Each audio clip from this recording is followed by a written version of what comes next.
Stress is God's way of training you. It's preparation. But what most people do is, see, once you get stressed, you don't want that no more. So now you give up, you through. Nobody likes stress because some people just let themselves go. But you got to, in order to develop and to change and to grow, stress is necessary. So you got to be willing to go get it every day. There's a story my father told me all the time. Now, I've heard it several different ways. He said, son, he said, every morning on the plains of the eastern Serengeti Desert, there arises a gazelle that realizes that he must run faster than the fastest lion, or he will be eaten and he will die that day. On that same desert arises in the morning a lion that realizes that he must run faster than the fastest gazelle, or he will starve and he will die that day. He say, son, the moral of the story is, no matter who you is, when you wake up in the morning, you needs to be running. Greatness, it's just something we made up. Somehow we've come to believe that greatness is a gift, reserved for a chosen few, for prodigies, for superstars, and the rest of us can only stand by watching. You can forget that. Greatness is not some rare DNA strand. It's not some precious thing. Greatness is no more unique to us than breathing. We're all capable of it. All of us. Always believe leaving no stone unturned. That's what makes you a champion. Sometimes the first year you say, well, you know, I'm so healthy now, what difference is it going to make? You got to be smarter than that. Just because disaster doesn't fall on us at the end of the first day doesn't mean disaster isn't coming. You got to be so smart that you look down the road and say, will the errors in my present judgment of philosophy, what's that going to cost me in 1 year, 6 years, 1 month, 6 months? I'm telling you, the money cost and the health cost and the success cost is too gigantic if you look down the road a little ways and say, are there errors in my current judgment like an apple versus a Hershey bar? Is that just a good illustration of some of the rest of my errors in judgment? If it is, that's where I found myself at age 25. I started working when I was 19. I met my teacher who helped turn my life around when I was 25. That's 6 years. At the end of the first 6 years of my economic life, I've got pennies in my pocket. I've got nothing in the bank. The creditors are calling saying, hey, you told us the check was in the mail. I'm embarrassed. I'm behind on my promises. I live in America. I'm 25-year-old American male. I got a nice family, every reason to do well. And I'm messed up. Now, what's messed up? I used to think it was the community that was messed up, and the country was messed up, and the government was messed up. If those Democrats ever get in the White House, that'll really mess things up. If the Republicans stay in power, that'll really mess things up. The economy was messed up. Interest rates are messed up. I thought all this stuff was messed up. Then I found out that's not what was messed up. I was criticizing the only thing I had to work with. What was really messed up was my own personal philosophy. My own errors in judgment in my own personal philosophy brought me in 6 years to pennies in my pocket, nothing in the bank, and trying to explain why I wasn't doing well living in America, 25-year-old American male, got a family, every reason to do well. Now, once I understood this, here's the formula for failure: errors in judgment, being lax about developing your own personal philosophy. I'm telling you, it's called accumulated disaster. It doesn't matter whether it's your health or your bank account. Guy's got an empty bank account, probably has high cholesterol. Why? Over the last 6 years, he never paid attention to either one. And it doesn't matter whether it's a dollar, or whether it's your money, or whether it's your cholesterol count. All you got to do is commit the errors, and just because disaster doesn't fall on you at the end of the first day that you don't eat an apple. You say, well, I didn't eat an apple today, and tonight I'm not ill. Well, you got to be brighter than that. Someday you got to leave first grade. See, I'm a seed. I really am. But a seed has to be planted. A seed got to have dirt put on top of it. If you take a seed and throw it on the concrete and walk off, the sun just burn it up. But guess what? Logically, in my mind, it doesn't make sense that to grow something, you should dig a hole, put it down in there, and cover it with dirt. Logically, that don't make no sense to me. But oh, though. See, dirt is necessary for growth and development. Dirt builds character. Dirt gives you the push-through factor. Dirt makes you come with it when you don't feel like coming with it no more. And you get dirt in a lot of different ways. All of y'all that had dirt thrown on you. And dirt ain't always what you want. It's somebody talking about you down on your job. It's somebody accusing you of something that you didn't do. It's somebody telling you you ain't gonna make it. It's somebody sharing information about you that ain't true. Everybody get dirt put on them. But see, when you're getting put under that stress, please know God is always working. God is always working, so I smile.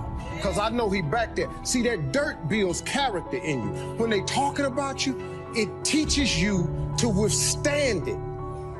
Then it gives you something to push through. So when you put the seed and you put the dirt on it, if you understand stress, stress really ain't just dirt. See, they don't call it dirt when they plant it. They call it soil. Because, see, soil has nutrients in it. What the nutrients, when people talking about you, dogging you, lying on you, backbiting, stealing from you, talking about you, they're actually putting nutrients in you. When you're out there partying, horsing around, someone out there at the same time is working hard. Someone is getting smarter and someone is winning.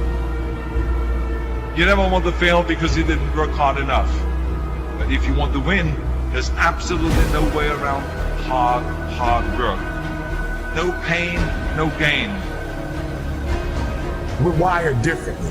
We have to set a goal that if we hit that goal, we're guaranteed to make sure all that other stuff in the middle is going to happen. Why 3 o'clock in the morning?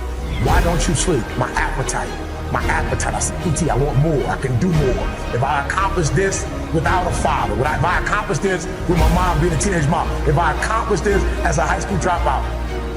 How many of you believe in your life that your worst day can become your best day if you turn it around?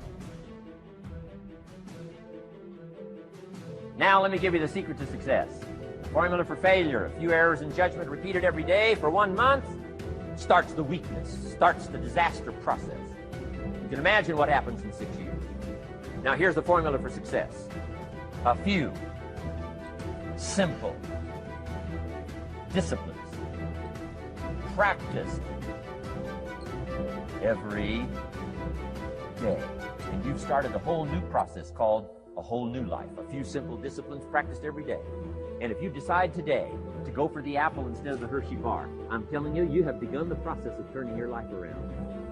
And if you keep up that process, not only with your health habits, but with your money habits and with your communication habits, with your sales habits, management habits, and every other habit that you've got, if you'll start that process, eliminate the errors and replace it with disciplines practiced, I'm telling you, you can start this process of life change immediately. After today, you don't ever have to be the same again. Only by choice. You don't have to walk out of here the same as you walked in today. Only by choice. You can start a whole new process. And you say, well, Mr. Rohn, is it that simple? Yes, it's that simple. Where else would you start but with an apple? You don't have to start with something staggering. What if you should be walking around the block for your good health and you don't? What'll that do in 6 years? I'm telling you, the word is disaster. You could and you should and you don't. Here's an even stronger word. You won't. I mean, don't might mean you're careless. Won't probably means you're stubborn. And either one's called disaster. Could, should, don't. I'm telling you, that's why at the end of 6 years, I found myself with pennies in my pocket, nothing in the bank, creditors calling. Could, should, won't. Could, should, don't is called disaster. Now, how do you change all that? The next 6 years, I got rich. The next 6 years, I became a millionaire. By the time I'm 31, I'm a millionaire. How about that? You say, well, Mr. Rohn, what happened? Well, strangely enough, during that second 6 years of my economic life, the government was about the same. I'm telling you, taxes were about the same. My negative relatives were the same. I'm telling you, the economy was about the same, and prices were about the same, and everything else was about the same. Circumstances were about the same. Then how come I got rich? How come I totally changed my life? I was not the same. Everything you see above ground that blossoms and plants and grows and that's beautiful, it was underground one time. All them potatoes, collard greens, they was underground one time. Them apple trees, they was underground one time. So they had to prove themselves. See, you want to be successful, well then you got to prove yourself. You got to push through the dirt. You got to come up through here. You got to come out. Then you sprout, and then Bishop say, then you become a tree. Next thing you know, you got fruit. So when you under stress, take the stress for what it is. Don't get fooled. Don't just think, I don't know, man, Lord must not mean for it to be. What you tripping for? What you talking about? How you think you gonna be a plant, a tree, a flower, a bush, and ain't no stress? How you gonna get to be that without no dirt? I expect people to talk about me. Matter of fact, I look forward to it now. Do your thing, because if I can weather what happened to me and my family earlier, you can bring whatever you got now. There's some more stuff going around now that's about to happen. Bring it. Because now I have developed a character that is stress. I have soil, enough dirt on me that is providing me with nutrients.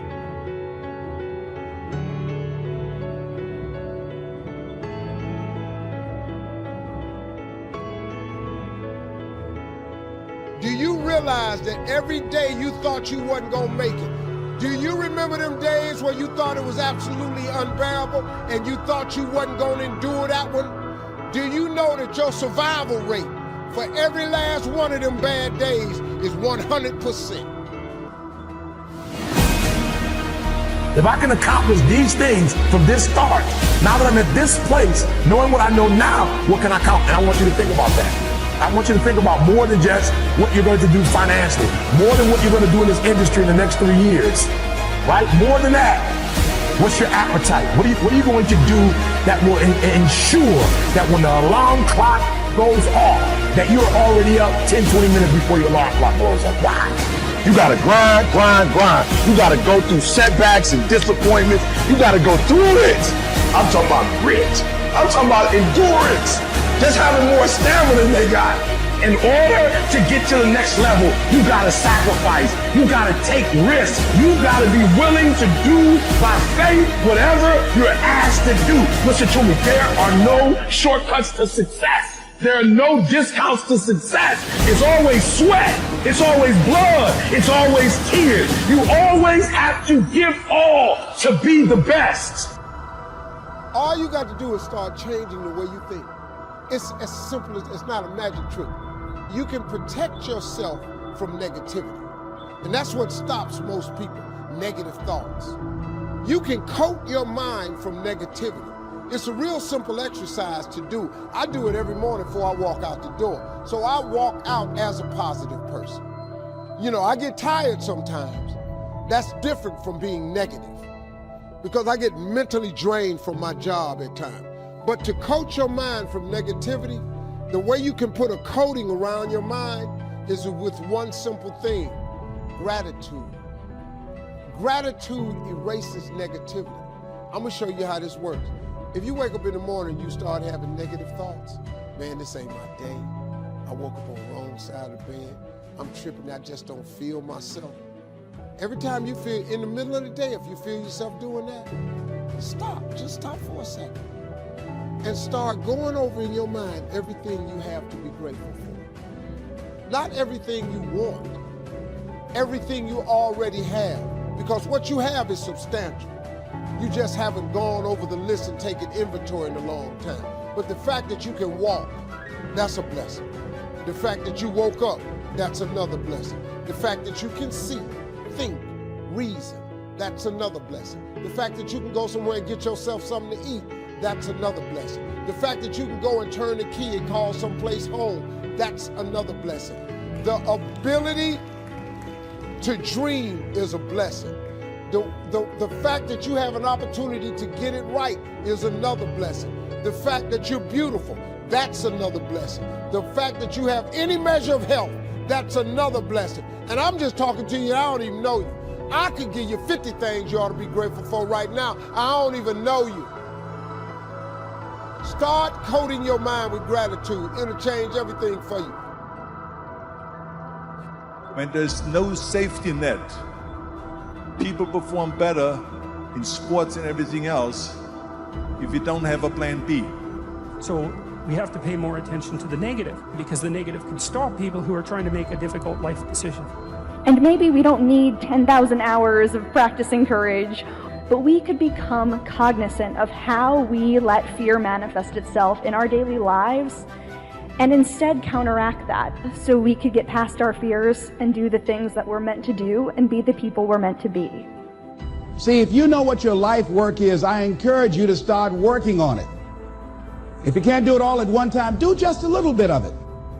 A lot of people are looking at this the wrong way. There is a blessing in everything. Behind every moment of adversity in your life, there is a blessing and a lesson.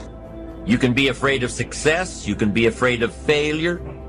You can be afraid of looking ridiculous. You can be afraid of change, either positive or negative change. The only way to deal with fear that I found in my life is a couple ways. One of those ways is to turn it on itself. If you're not going to get rid of fear, then use fear. Use fear or it uses you. It's that simple. And there was something that had been on my heart and something that I had been thinking about but had long let fear get in the way of. And in doing so, I realized that I had come into a whole new world. I had come up with my plan for how I was going to change the world. About the things that you do that you shouldn't do, that you know you shouldn't do beyond a shadow of a doubt, right? There's some things like that. That's bad habits and poor aim and all of the resentment and hatred and aggression and unresolved conflicts and all those things that are dementing you and warping you, and then think, okay, those things get the upper hand, man. They get the upper hand and they take you the worst possible place you could go. You don't magnify the degree to which the pain ought to be affecting you. And so really what he means in that is, listen, you're going to get out of your life what you'll accept. And that's really difficult for people, I think, to understand is, look, what you think you're worth and what you're going to tolerate is absolutely what you're going to bring into your life and what the outward part of your life is going to look like. So I'm saying that as you begin to look at where you want to go, if you want to make it today, and things are changing so fast you have to literally run to stand still, I'm saying that you've got to make some conscious effort to begin to work to develop you. Where I was going to be doing a lot of things that scared me all the time, and it's something that over the past year and a half of my life I have been so grateful for, especially because I've been able to live my mantra. I've been designing and redesigning and redesigning and redesigning, right? And looking at the blueprint called me and what works and what doesn't work, and embracing what works and embracing what didn't work.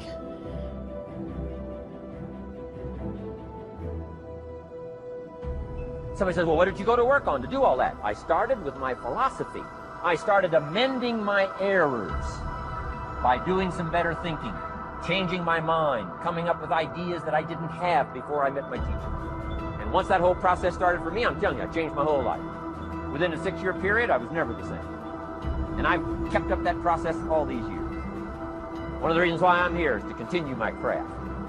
I don't want the day to come someday somebody says, you should have heard Jim Rohn 10 years ago when he was really terrific. Guess what I want people to say? I heard him 10 years ago, but you should hear him now. I'm telling you the man works on his craft. I'm telling you the man's done some extra reading. I'm telling you the man doesn't miss a trick. I'm telling you he's worked hard on himself. That's why he's able to deliver like he does. Same thing can happen for you as a teenager. It can happen to you as a mother, as a father, as a business person, as a salesperson, running a business. Doesn't matter. Management, wherever you find yourself. This is the process called personal change. And what I say to start with is start with your own philosophy. Your philosophy is going to determine whether or not you go for the disciplines or continue the errors that's called potential disaster. And everybody has it within their power. What was so happy for me to find out at age 25, Mr. Schultz said, Mr. Rohn, you don't have to change countries, but you do have to change philosophy. And if you'll change philosophy, not country, you can turn around your income, you can turn around your bank account, you can turn around your skills, you can become capable, powerful, sophisticated, healthy, influential, all the other equities that you could possibly want out of your life, using the only stuff there is and not trying to change any of this stuff. Appreciate all of this stuff with all of its ups and downs, with all of its mystery of why it works and sometimes it doesn't work. Don't challenge this. You don't have to ask for another planet. You don't have to ask for another country. Just ask for another book. Ask for another seminar. Ask for another idea. And you can start this whole process of personal life change. Now, I could spend the whole day on philosophy, because that's where it is. If I could get you intrigued with that enough to study it, enough to ponder it, to where you would pick up the commitment like I did and say, hey, as simple as an apple a day, as simple as a walk around the block, why not start right there? If you don't start there, where else are you going to start? We're affected by how we feel. First, we're affected by what we know and the decisions we make. Second, we're affected by attitude, how we feel. And I gave that quick list. Let me give it to you. It's how you feel about the past. You've got to have a good attitude about the past. Use it as a school, not a club. Don't beat yourself to death with your past. Faults, failures, losses. Let the past be a school. Harsh school, maybe. What else is new? Let the past be a school master to teach you. Not to threaten you, but to teach you. Next, it's how you feel about the future. Set your goals. We'll talk a little bit about that before we finish today. Goal setting. Promise of the future is an awesome force to affect your life every day. Without a future well designed, we take hesitant steps. And all you have to have is hesitant steps for 6 years. You'll be timid, driven into a corner, not boldly willing to go and take your portion, take your share. Okay. Next, it's how you feel about everybody else. You've got to have a good attitude about everybody else, because it takes everybody else to make a market. One person doesn't make a family. One person doesn't make a business. One person doesn't make a corporation. One person doesn't make a community. One person doesn't make a nation. It takes all of us to make a dynamic economy, a nation second to none. It takes all of us to make the churches, make the economy run. It takes all of us to make the possibilities. All the gifts that have flowed in here the last 200 years, unprecedented in 6,500 years of recorded history. There's been nothing like it. The ethnic streams that have flowed in here brought their gifts, brought their talent, brought their skills, brought their inventions, brought their work ethic. All of it mixed together is called America. Been nothing like it in 6,500 years. And to miss the value of it by some, warped attitude about it, I'm telling you, you've missed it all. And if you have an appreciation for it all, you'll draw from it. And if you draw from all the gifts that have been blended together here for 200 years, now for your value and benefit, think of what you can do for your days, for your business, for your conversation, for your equities. You can transform it to an incredible degree.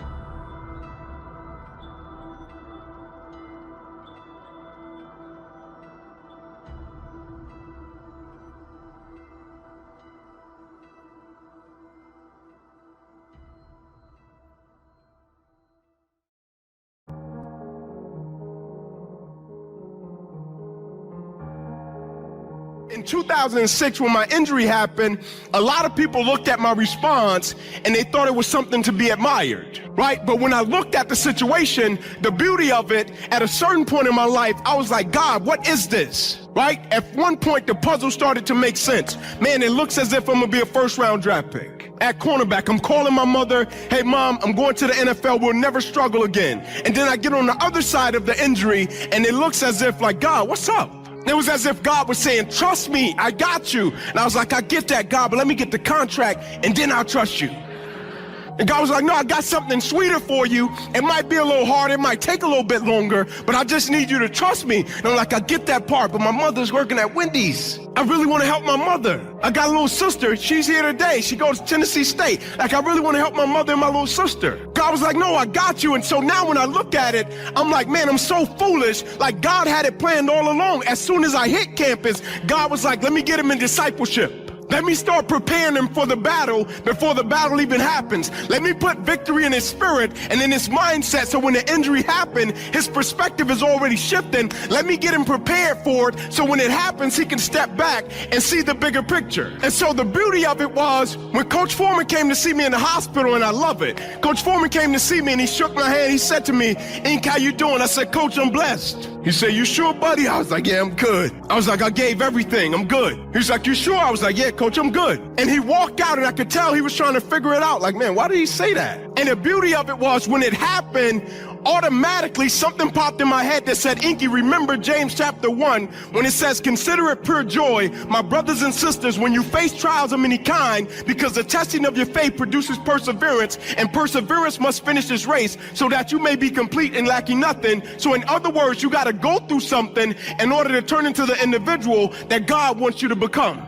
And I used to share with people all the time. I said, man, it's cute to quote scripture, but it's another thing when life puts you in a situation and you got to live it. And I noticed immediately God at work. Immediately. Because I was in a room with my mother and my father, and my whole life my mother had despised my father. Because my father left her when she was 16 and she had me. And so I was this all-star athlete, and my mother and my father couldn't even be in the same room. And for the first time in their life, they had to be in the same room without the foolishness, without worrying about what the next person is going to think. They're in a room because they're not realizing, or they don't know what's about to transpire, and they don't know if their son is going to live or die. They don't know if he's going to get his arm amputated. They don't know anything. And my mother is sitting there and she's crying. And my father is lying on the floor, and his back is on the floor and his head is to the ceiling. And out of my father's mouth were the words, Ruby, I'm sorry. He said, you did a great job raising that boy. And I was like, God, I don't know what this is, but I know that's you.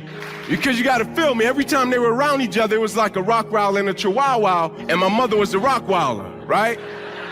And so when it happened, immediately, I knew it was God. Immediately. I didn't know what was about to happen, but I knew God was in the midst of the situation immediately. And the only thing I was trying to do was stay out of God's way and navigate the situation. I knew immediately when my teammates came to see me, it was an opportunity to witness, and they were going to look at me and see how is it going to respond in this situation. I knew immediately if I responded in the right way, Romans 8:28 could be in full effect. And we know that all things work to the good of those who love the Lord, who are called according to his will and his purpose. I knew immediately.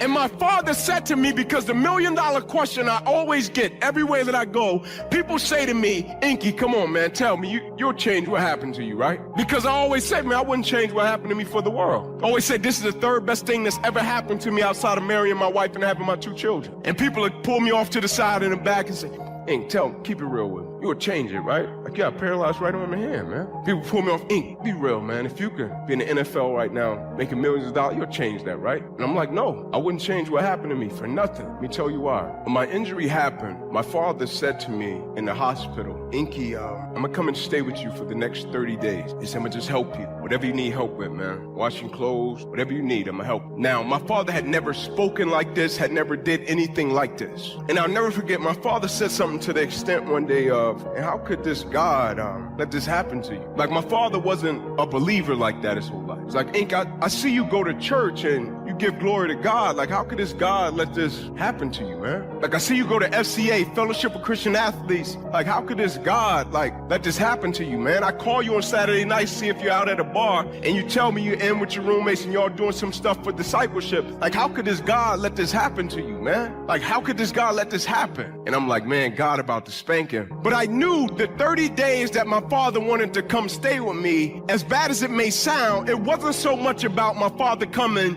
and assisting, even though I know he wanted to assist, as much as it was about my father coming to say, let me see how he responds now. Like, I'm on the fence with my faith. My father at the time, I'm on the fence with my faith. People are talking about this God thing. I'm trying to figure it out. I really can't comprehend it. I see bad things happening to people that I consider to be good people. So let me try to figure it out. It's somebody I love, somebody I respect. Now they're going through an extreme level of opposition, and they've lost the thing that we both place our identity in. And so, yeah, I want to help him, but I really want to see how he's going to respond to the opposition. And he says he's a believer. Now I want to see if he's still going to pray at night. Now I want to see if he's still going to say, glory to God. Now I want to see if he's still going to say, hey man, can you take me to Fellowship of Christian Athletes? I knew it. And my father would take me to Fellowship of Christian Athletes. He would drop me off and he would say, I'll wait out here, Ink, I'll be waiting on you. He would take me to church, say, hey Ink, I'll be waiting on you. He would go to rehab. When I would go to rehab, he would lay down on the table and they would be putting heat packs on his back. And they would put a heat pack on, put a heat pack on. And I'll never forget, one day we're in the training room and they're putting so many heat packs on his back that when they pulled the heat packs up, his back was completely raw.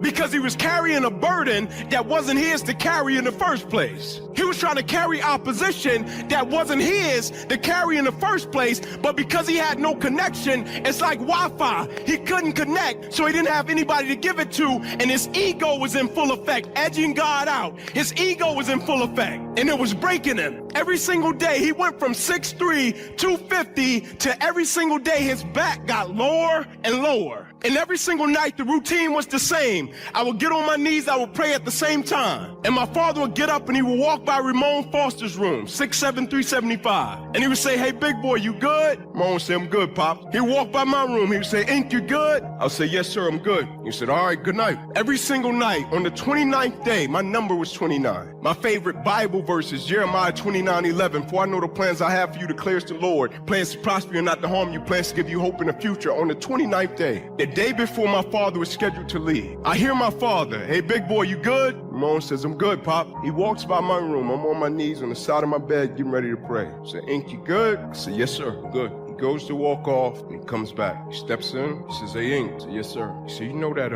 God you pray to? Yep. So you know that God you go to discipleship, FCA about? I said, yes, sir. You know that God I take you to church about? Yep. He said, if that God can help you handle this situation the way you handling it, he said, son, I want to give my life right.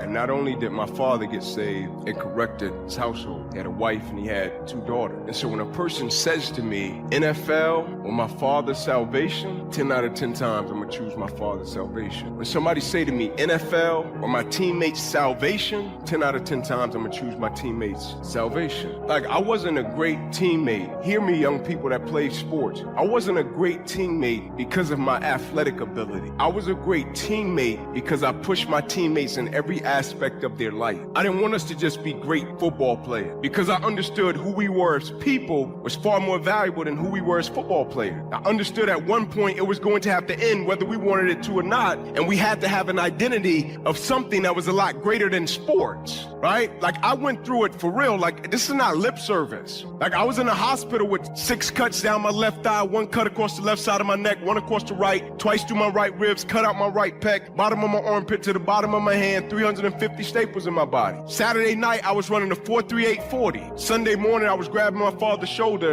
and I was trying to learn how to walk again, walking laps around UT Medical's hospital. I was bench pressing 350 pounds. To Sunday morning, waking up and I couldn't feel my arm, and I would go to sleep early every single day because I thought it was a bad dream. Until they told me, son, you got to break your plexus avulsion and you rupture your subclavian artery in your chest, and we got to take the main vein out of your left leg, plug it into your chest in order to save your life, or you won't be here in the morning. And they came to me and said, Inky, if we could just get you to assisted daily living. I said, what is that? They said, if we could just get you to the point to where you can get a grocery bag when you're with your wife and you can tuck the grocery bag under your arm, that'll be a win for us. They said, if we could just get you to a point that you can grab a pen or a pencil and you can just put your hand on it and write like a kid, that'll be a plus for us. They said, so here's the catch. We can put you in a 2-year process from Knoxville to the Mayo Clinic, and we'll order you every piece of equipment on the face of this planet for your arm. Said they're the best doctors in the world, right? I said, what's the catch? They said, the catch is this, Inky. We can't guarantee you after the 2 years that your arm will work. We can't guarantee you after the 2 years that your fingers will flex. We can't guarantee you after the 2 years that you will have feeling in your back, in your arm, in your shoulder. We can't guarantee any of that. It's a brachial plexus. Nobody knows what's about to happen. They said, go to 10 people that you value and you respect and ask them their advice. I went to 10 people. I said, listen, man, here's the situation. What do you think? All 10 told me, Inky, don't do it. And I understood it. They cared about me. They loved me. I said, why? They said they can't guarantee you that your your arm will work, why will you go through that? They said they can't guarantee you all of this equipment is going to help you. Why would you go through that? And I remember responding to him in the fact of, man, I thought courage was the ability to start something without any guarantee of success. I thought courage was the ability to embrace a process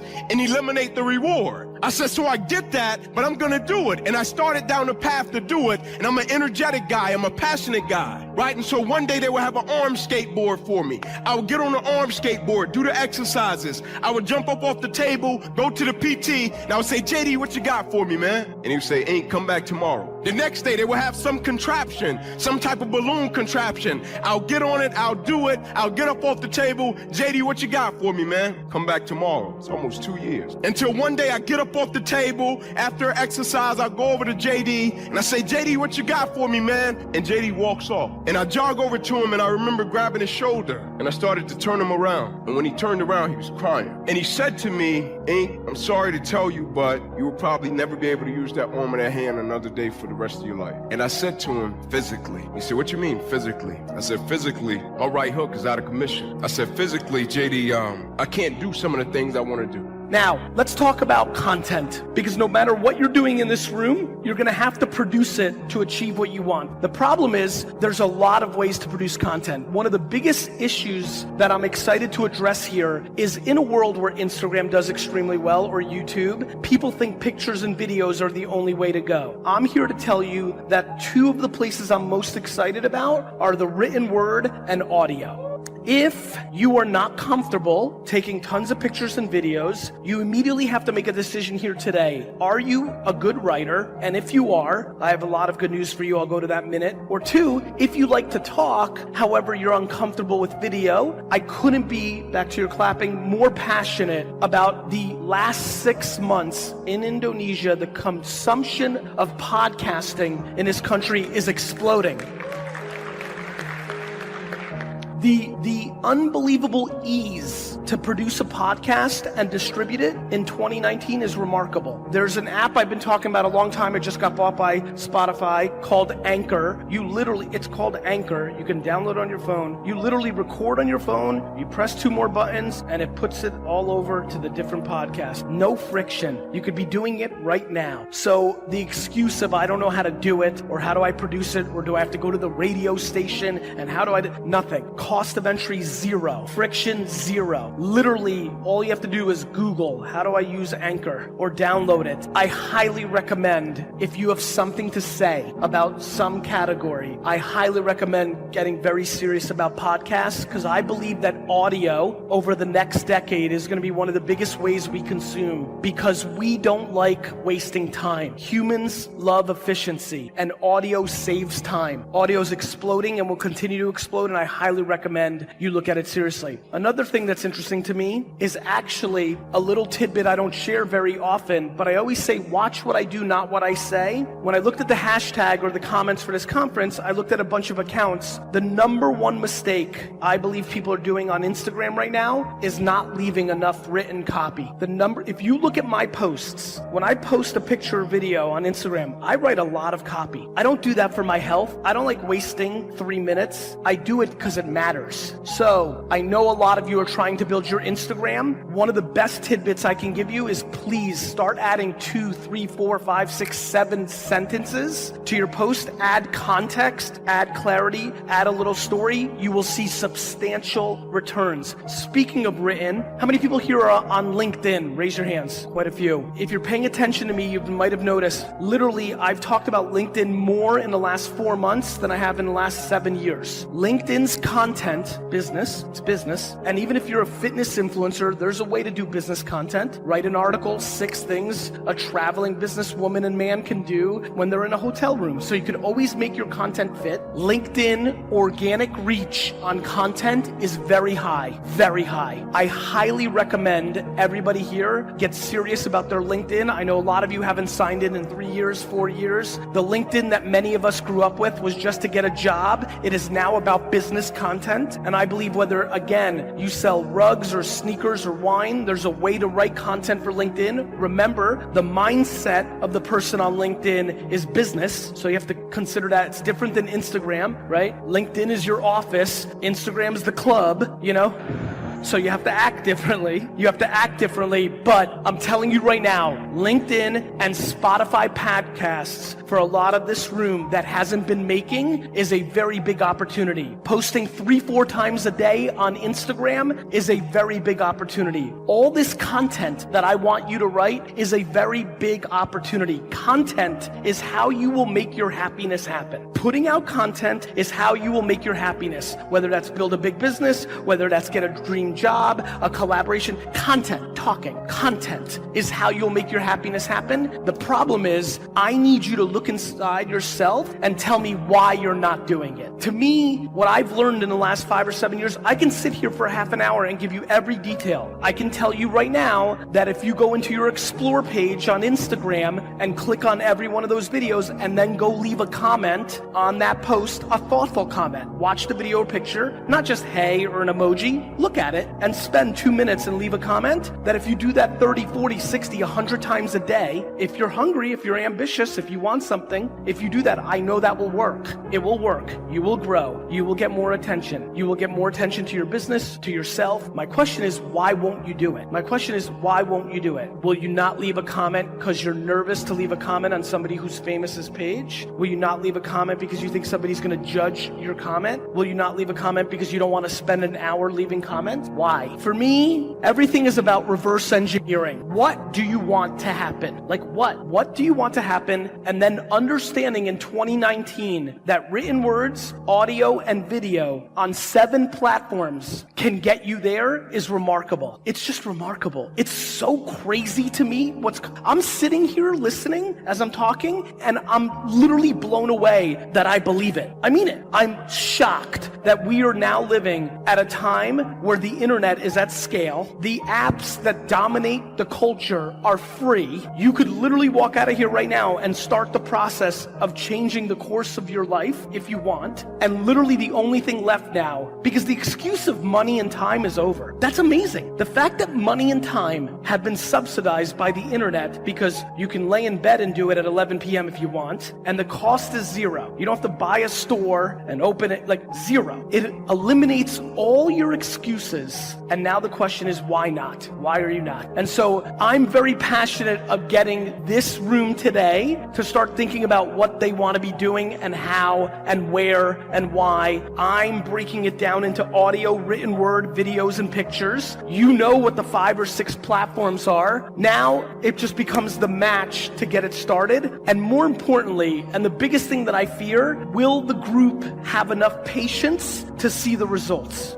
I was on Twitter from 2007 to 2011, and I replied to every single person that tweeted at me. And in the beginning, because nobody knew who I was, I went to Twitter search and I searched the word wine and other wine terms, found people talking about it, jumped into the conversation, and left good information. I did that for 7 to 8 hours a day for 4 years before anybody gave a fuck about who I was.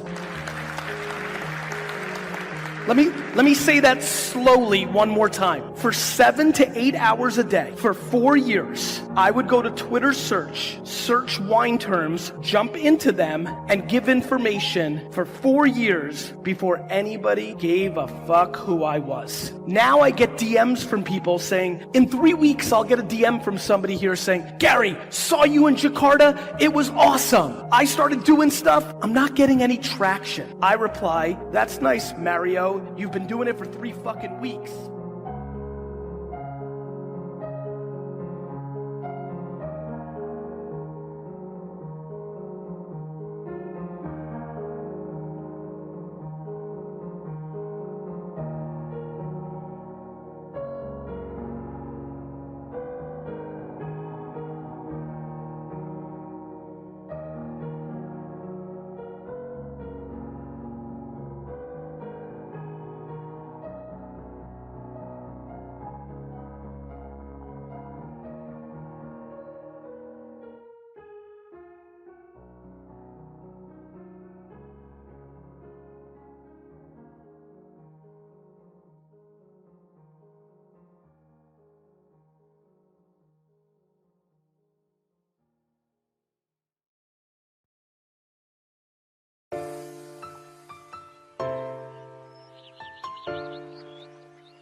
you.